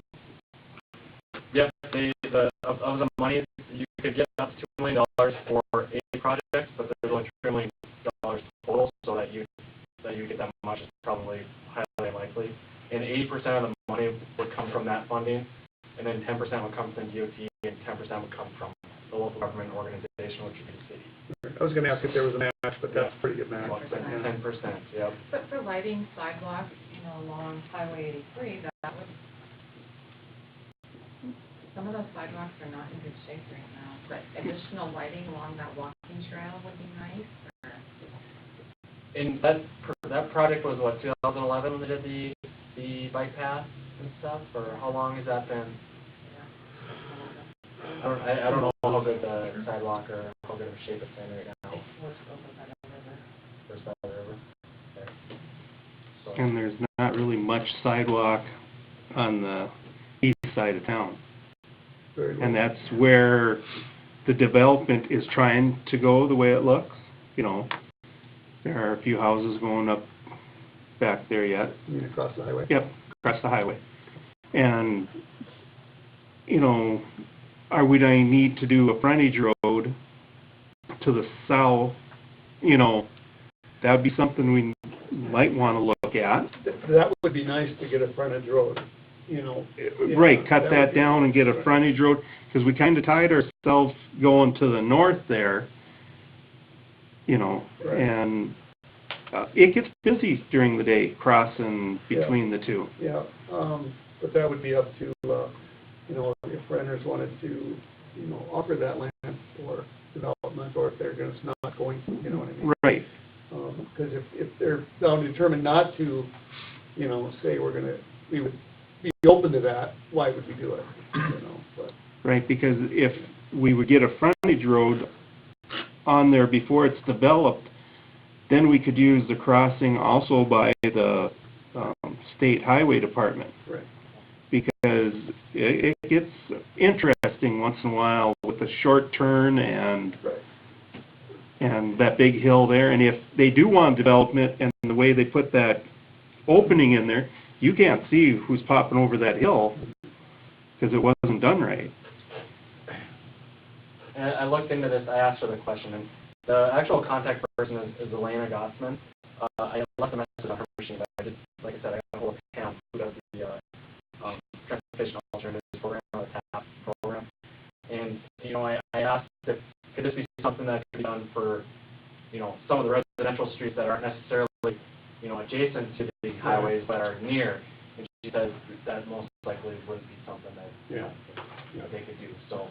But yeah, if you guys have an idea of an area that you could give me a good enough idea on, I have never seen one of these applications, and I don't know how in-depth they want as far as a plan to show them what we want to do.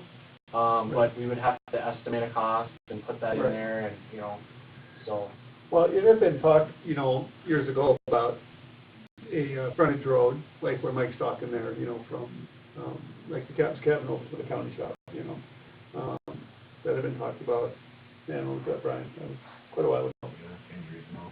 Yeah. Right around there. Yeah, so I don't, you know, who our engineer was back then, I'm not sure. But I think at one time, you know, they actually looked into it, but, you know, the thing is, there's only $3 million total, that's not gonna go very far, so. You know, unless, of course, nobody applies for it, then you're, But at least we get a talking about it right. to, before it gets developed, because it's so nice on this side of the highway, past the dollar store and stuff. That was a good decision because Yeah. that opened it up. It would be good to have this. What? Honorable. Yeah. Oh, yeah. I know, I saw that. Just thought I'd point that out, so that's true. I know, they got that from, League of Cities, and I hadn't corrected that, so. So I don't know, is there something you wanna do a little more research into, or? Yeah, I can once I get a hold of Elena, I can maybe get the application from her and see, what it kinda looks like Yeah. and see what information she needs from Right. us. Yeah, And then I would need to get a better scope as far as what you guys would wanna get accomplished, and we could look into getting that on an application. And yeah, like I said, it's a 3-year waiting period, so I mean, Right, it's something yeah. that, yeah. hopefully it's not a big priority type of thing, and 3 years from now, maybe we get selected, maybe. And you know what, in 3 years, that might be just the right project, who knows? Very possible. And maybe there's another project that they could look at for over there. You know, Well, Tad had mentioned lighting, that Yeah. it's not the best, Between Super Comfort and everybody, but over the frontage road or on the walking trail. Yeah, that's true, yeah. So maybe that's something. Yeah. don't Too, yeah. figure out it's like a black hole right there. That'd be something. Or like you said, the walking trail down there crumbling a little bit. Can't do it down there, it's not next to Oh, it. yeah. But we have to decide what we wanna do by the 31st, right? Right. Okay. It was a short turnaround, so it is Yeah. what it is. so if the you next just wanna meeting, email some stuff when you get it there, that would be great. Sure. Brian, did you have something? Oh, you look like you wanted to say something. Where was that frontage road you're talking about, Mike? well, there's not one there, but on the east side of 83, by the cabin, there's no road by the new church there along the highway. From 7th Street to the county shop, Yep. you know, where we have that water line through there? Oh, yeah. Yeah. I mean, wouldn't we have to approach renters to buy that land and how much, I mean, it would be negotiation and sale and all Yeah, of that. but if they want to put businesses up there too, or redo that, Well, they're farming it right now, so. right, but they want to sell it for, put, You yeah. never know. So we need to plan before they build something, then we can't do anything with it. Okay. Transportation Alternatives Program. Okay, so that was another letter that I got from the North Dakota DOT. And Tana also got this one. I forwarded it to you, Larry. I got it, yep.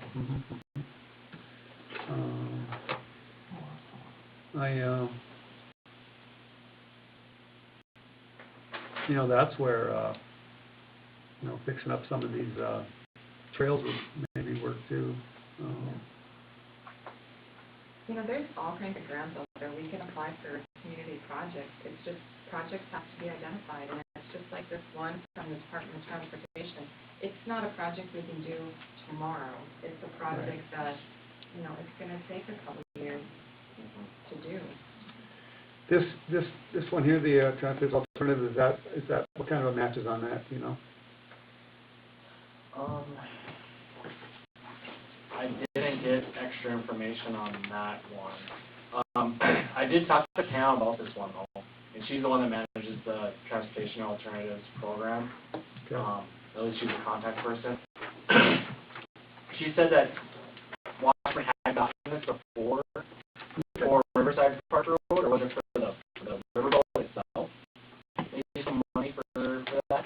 Because I actually asked her, because I know that that's come up in the meetings a lot, where, Okay. hey, you know, we got all this money that's going into this riverboat to fix and repair. And I asked her directly, I was like, you know, item number 5 in your letter says community improvement activities including preservation of and Right. rehabilitation of operating historic transportation facilities. Mhm. And she said, well, it's actually got to be in use.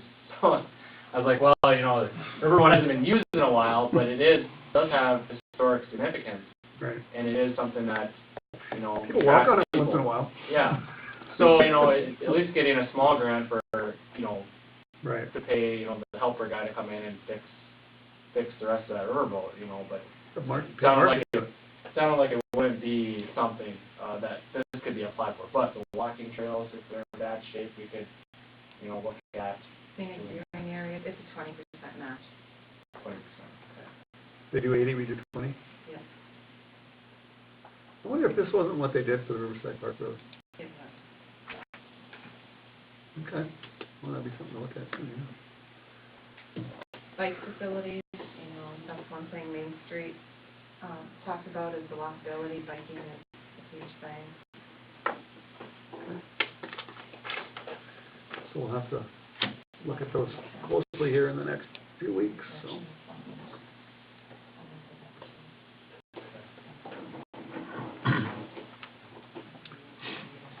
I will, I'll talk with town about it again and see what we could possibly do.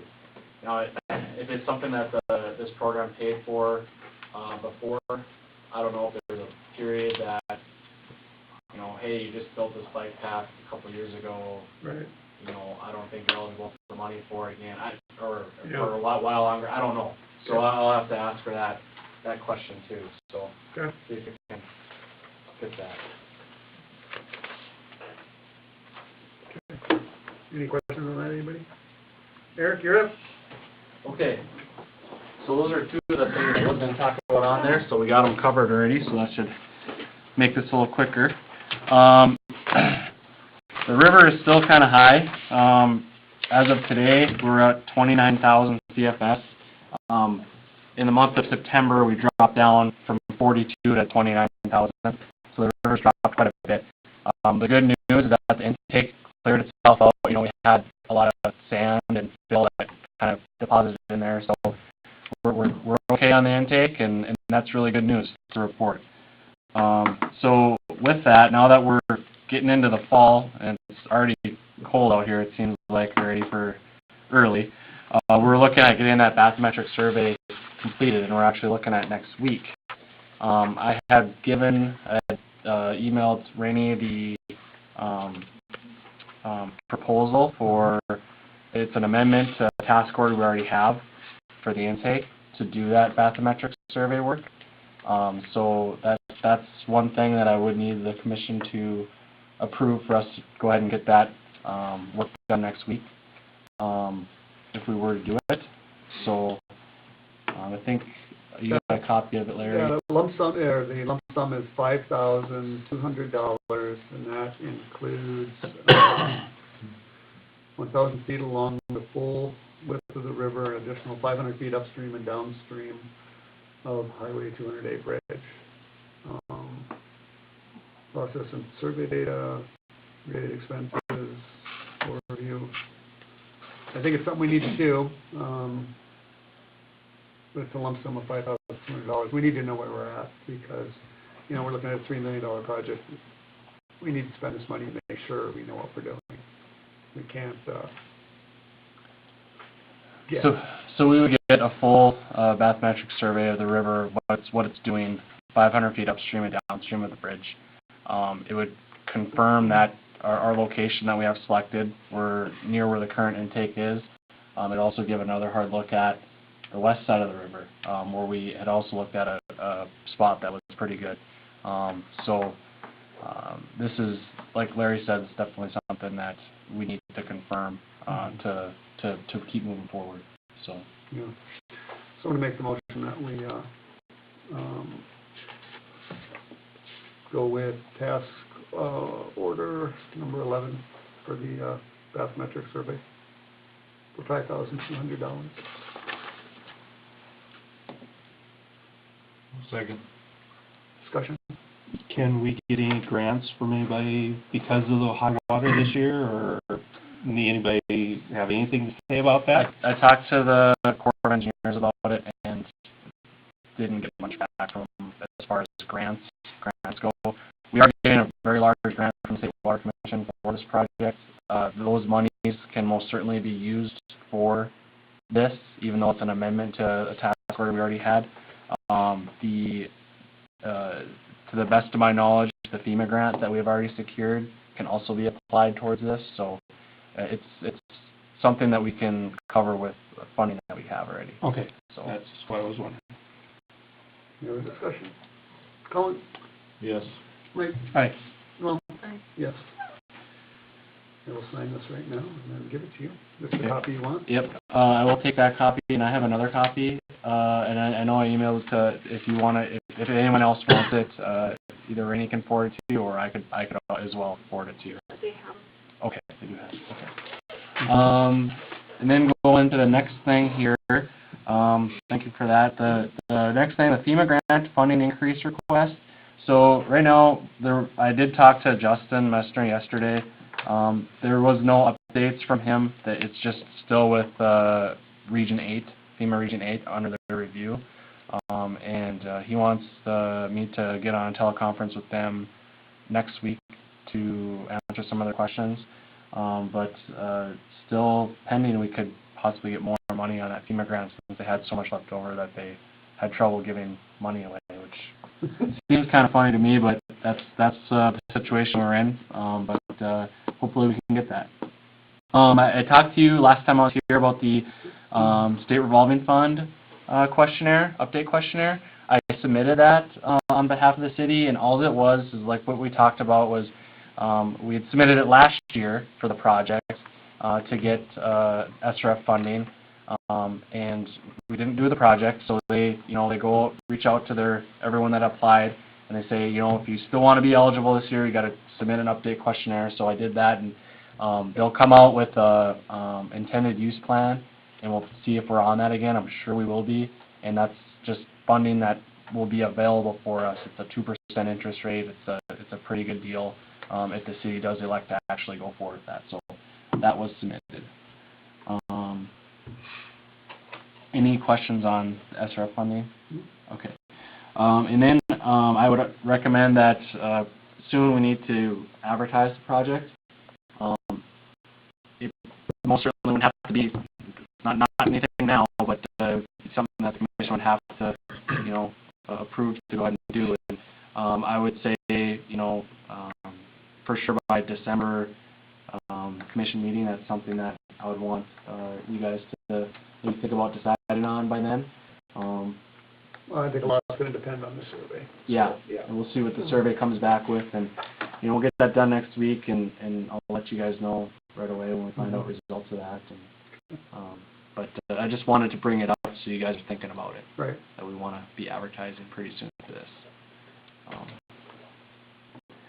Talked about the street program and the TA program already. Next one was the ArcGIS program. So on your computer in the office, you guys have a GIS program of your utility infrastructure in town. And talking with Rainey, she said that her and Adam were having issues or trouble getting logged onto it or using it. So I know that you've been really busy lately. So I got a call into Lucas and Danielle. They're both GIS specialists that we have. And I'll have her get a hold of you and you have some time, and we'll kind of troubleshoot that. It shouldn't be, I don't see it being a major issue. We should be able to get back in there. So we'll get that accomplished this week if possible. And the other thing I was going to ask if the city might be interested in it, this is something that we did for the city of Parshall, is they have on their tablets, and the city guy, I think even on his phone, has access to it.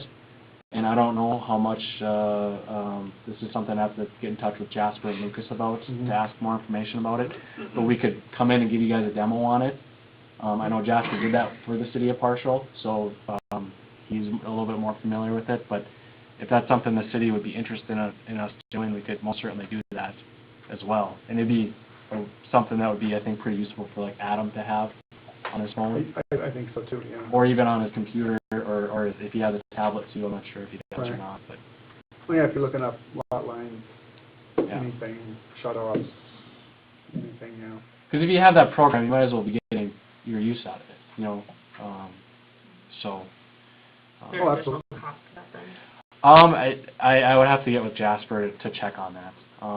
If it's a program that's going to be going on your tablet, I'm guessing that it would be an additional cost, but I don't even have an estimate like that for you. But I thought we had said one time when we set up, we were going to have them on these tablets, or on a tablet anyway. But okay. I I went back and asked Todd, like, do you know when this was set up originally? And I guess they've had this ArcGIS for quite a while Been a while. on the computer, so. Well, it was right after I think right after we went, from Tolman to you guys. Because Okay. Tolman had started it, right, Brian? And then you guys finished. This it. would have been about, Actually, Todd Seven. did it first. Jesse and I and Todd walked around and shot all the stuff Yeah. after the leaves had dropped off. But now, Oh, yeah. since that time, all that information that we did, or they did, locating it, Fourth Avenue's all changed to shut-offs. yeah. The gate bells. And Yeah, everything's changed. And this is something that because we have record drawings, you know, of that stuff. So we should be able to update that for you guys. Fairly easily, I would think. Should be able to, yes. Yep. So, you know, like I said, I think, it'd be something pretty simple for Jasper and I to come in here, and just show you guys what the capabilities of it are. So, if you guys are interested in that, I'll speak more with him on it. But, Okay. shouldn't be too big of an issue to do that. Okay. And then the last thing, and I know this has been on here for quite some time, and I was last year about a month and a half ago, and I said that we were going to get it taken care of here, and we have contacted Mr. Lindell, or attempted too many times. I would ask the city if you guys put a little bit of pressure on him to ask him where that demand letter is. I know that Jasper's provided him with a bunch of information that he has, or that he had for that project. So we do need that from him if we're going to go forward. So you're saying is you don't have it yet? We don't have it from him yet, but we Okay. need that letter from him for us to go ahead and take any action. I'm not even sure, the contractor, was it, Who paid that did the water plant, PKG? No? Well, yeah, but they were the painters. Or the general. Yeah, they were the Okay. So, yeah, I just need something from Mr. Lindell, and when we get that, we can go forward on it. So that's all I have on my update. You guys have any questions for me? Okay. Thank you. Thank you. Portfolios, Colin. One thing I was gonna bring up, I think Eric brought up, was like I said, the intake was actually pretty cleaned out the day we were down there. Aaron with the dive team was gonna get it to me. They got some new equipment, so they were able to videotape and actually take pictures of everything in the process, so. Can you hound Aaron, and he's supposed to get, He just replied already, I texted him already today. oh, He was gonna get it to me, oh, okay. so. So Eric doesn't have to hound him? No. What are you missing from it? The flash drive from when they videotaped the dive. Oh, okay. I've been on Aaron to get it to me, and he said he will get it to me. So. Okay.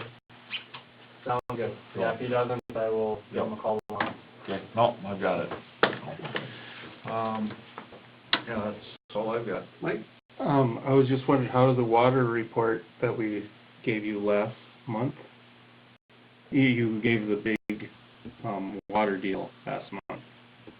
Did you read through that? Oh, the book? Yeah, the book. Oh, the I survey? got it up where Yeah. I browsed through it. Okay, I was just wondering if Yep, you... I can get it to you guys. No, I was just wondering if you saw The water anything in rate survey there. or what? Right, Oh, right. yeah. I was just- I didn't read it. I think Washburn was about the middle of the road, as far as if you look at municipalities across North Dakota, and even ones near our same size, we're pretty close to about average, as far as the rates go. From what I took out of it when I did the quick through of the book. Anything else? No? Brian, Sander? What do you mean, what do you want to do? You said you and Mike were working on a couple little details, and Right, well, that's then, the last I heard. right, then we haven't gone any further with that. Because, I don't know, I think the overhang's gonna be way too far. I think me and Colin looked at it, the weight hanging What do you over. mean the overhang's gonna be too far? The axle's too far forward, so when we mount that, there's gonna be too much weight hanging over the back. Unless we start cutting and moving everything forward, and I don't know if that's what we really want to do. Now, are you talking with that low bumper thing still on there, or we're talking about taking that completely off? Yeah, we're talking about, still, we got a lot of hanging over. Is there? Right, and I don't know if we really want to do that. I asked for a price for a smaller one for a backup, in the back of a pickup. Did you ever get a price on that? They Okay. don't have any. They don't have any in stainless. They go 9 and 10 footers, that's it. With Right. a highway one. Right. Now, Flink is different. Rodney could get us a price on that. He could give us a bid from Bismarck. With a poly or something, just for a backup right now. Right.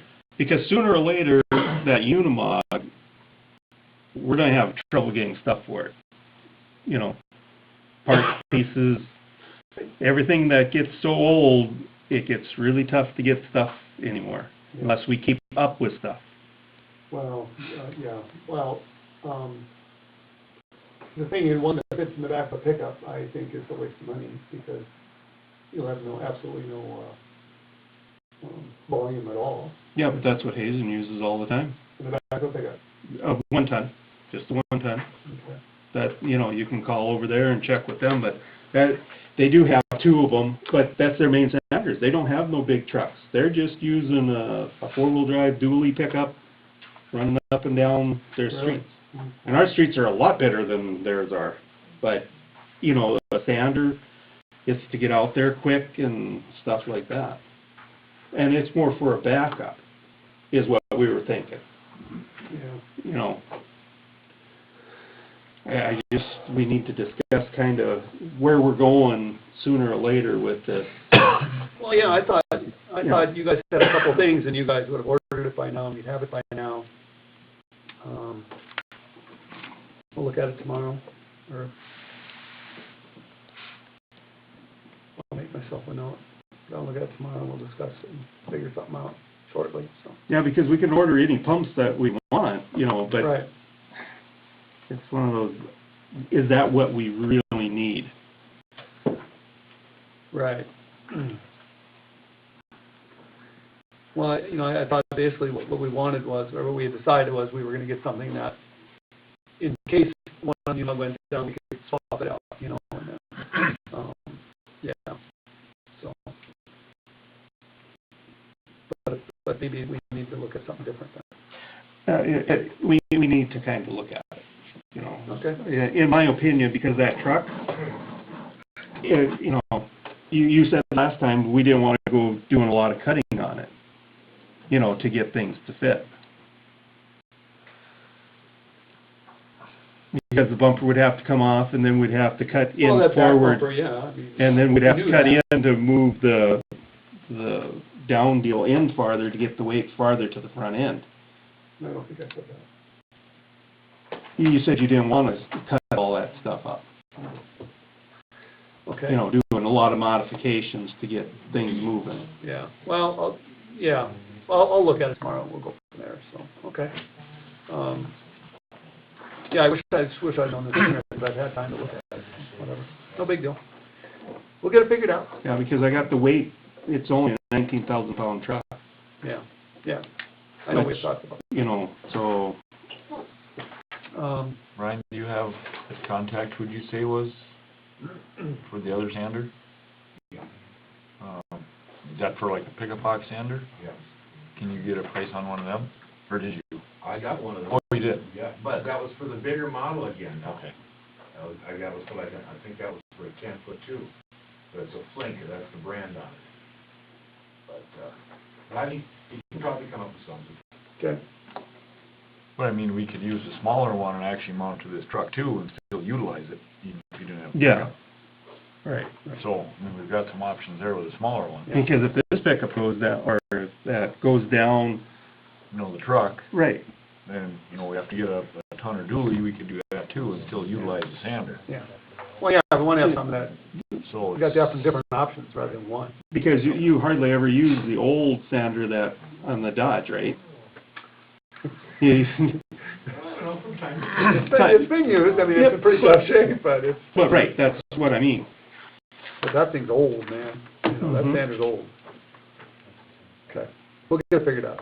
Brian, do you have anything? Nope. Rainey? Just to tell you that Brian Ossoff was in today and, licensed his 12 dogs. Bob Offset? Bob? Bob, yeah. What did I say? Brian. Sorry, Bob. And he had, I wrote down Brian over when Brian was on it. he had them all vaccinated. Yes. Now, what about that fine then? Well, we'll see. Did he say anything about that? No. Okay, I'm just asking. We'll have to talk to our attorney about that. Jackie, anything? Anything from the audience? Napa, Egg Pro has been sold to Dean and Sandy Swanson, so the rumors that you had heard about Napa closing its doors, Yeah. untrue, and I kinda knew that, but I couldn't correct you in a public meeting. But I had heard that shortly afterward anyway, yeah. okay, so, Dean and yeah. Sandy Swanson did buy that, and they Mhm. took ownership on Monday, and they'll be turning that into a versatile Okay, implement, cool, so, a bonus. So we'd like to hear. me too. Anybody else? Now, that's gonna be a versatile implement, that's what it is now. Mm-hmm. Just this change in ownership. They have more used equipment than they did anything Right, but they were the versatile franchise originally, yeah. originally, yeah. Yep, and they changed it to McLean County Implement now instead of Egg Pro. Egg Pro went away. Okay. Yeah. Cool, that's good. We did not want that one to close, No. especially Napa. Okay, bills. We got a bunch of them. We've been here for long enough. Make it that motion. I make a motion, we approve the bills. I second that motion. Discussion on the bills. Colin? Yes. Mike? Aye. No? Aye. Yes. Another business meeting adjourned. Thank you, everyone. Oh, yeah, next meeting is November 13th. Is that a Monday or Tuesday? Yeah. Yes, Lord, yes, I did, yes. I'm sure Colin rags you to death about it. Last month I had just started, You had so I just started. didn't make it, I'm So, sorry. yep. Yeah, yeah, I heard you're moving here and everything, so. You guys know each other? You're working. You guys know each other? Nope, I just met her. Oh, okay. So, I used to work at the oh, okay, okay. So you're in that big building